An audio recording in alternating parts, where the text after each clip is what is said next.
Assalamualaikum warahmatullahi wabarakatuh. Salam dan bahagia Bapak dan Ibu guru hebat. Perkenalkan, nama saya Adhar, asal dari SD 11 Wargadi, Kabupaten Muna Barat, Provinsi Sulawesi Tenggara.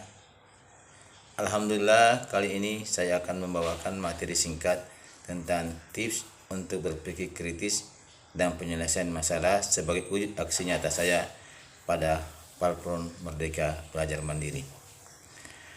Adapun tujuan dari video ini adalah yang pertama, apa sebenarnya itu berpikir kritis. Yang kedua, bagaimana cara berpikir kritis. Yang ketiga, bagaimana mengembangkan kemampuan berpikir kritis. Yang keempat, apa manfaat berpikir kritis. Bapak dan Ibu guru hebat, apa itu berpikir kritis?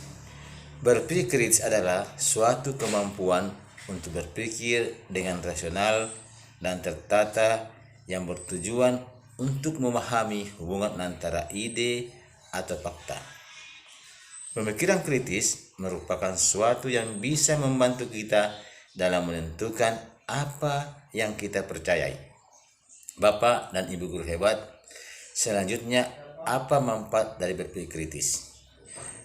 Manfaat berpikir kritis salah satunya adalah melihat masalah dari berbagai sudut pandang dan perspektif. Selanjutnya, kita mampu mandiri dalam menghadapi segala bentuk persoalan yang kita hadapi. Selanjutnya, kita bisa menemukan ide atau peluang baru.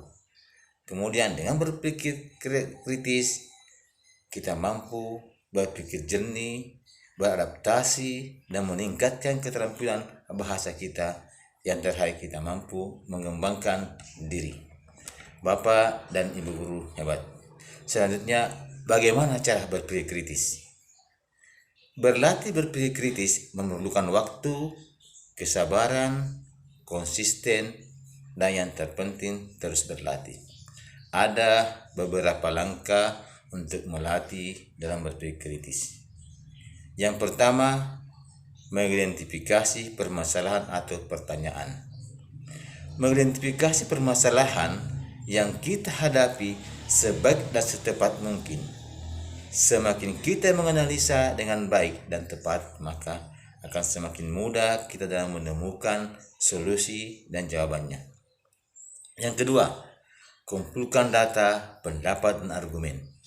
Mencari data beberapa sumber yang menyampaikan hal-hal yang berbeda dan sudut pandang yang berbeda pula. Yang ketiga, menentukan hal-hal yang signifikan. Kita misalkan saja hal apa yang penting atau apakah jawaban yang kita temukan sudah cukup, yang pasti apakah jawaban yang kita temukan relevan dengan masalah yang sedang kita hadapi. Yang keempat, membuat keputusan untuk mencapai kesimpulan. Kita mengidentifikasi beberapa kesimpulan yang telah kita temukan dan tentukan mana yang paling cukup terdukung, menimbang pro dan kontra yang kemungkinan yang ada hubungannya dengan permasalahan yang ada. Yang kelima, menggunakan buah pikir kita. Setelah sudah pada kesimpulan, kita bisa menggunakan hasil dari pikiran kita untuk bisa memecahkan masalah-masalah tersebut. Selanjutnya, Bapak dan Ibu guru, bagaimana mengembangkan kemampuan berpikir kritis? Selanjutnya, saya akan jelaskan 3 tips untuk mengembangkan kemampuan berpikir kritis. Yang pertama, melatih diri agar berpikir seimbang. Jika kita understand, hal ini bisa mencerminkan kemalasan atau bahkan kesombongan yang dapat menyebabkan fokus yang buruk.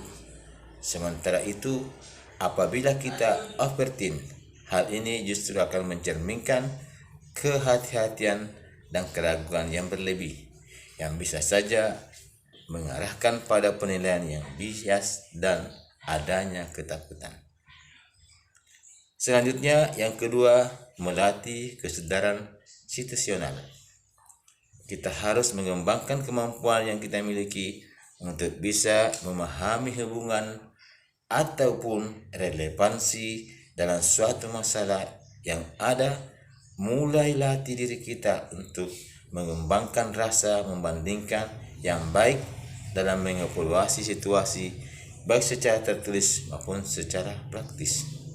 Yang terakhir, berfokus pada tujuan dan hasil.